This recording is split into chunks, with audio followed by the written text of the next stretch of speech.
কতক্ষণ পর্যন্ত মারবেন এভাবে ভাই? শেষ মানে মাছ তো দেখতেছি যা পানি আসতেছে অল্প একটু জায়গাতে, মাছ আসবেই বা কোন থেকে?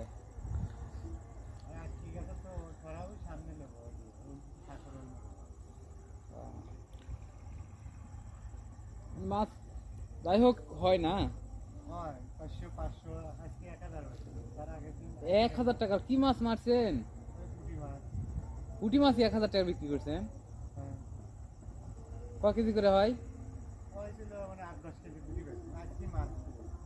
ও আস্তে আস্তে কমে যাবে, এ তো শেষ একবারে, বছরে মনে হয় শেষ না? পানি এবার মনে হয় দ্রুত নেমে গেল মনে হচ্ছে। বাঁকা হয়ে গেল।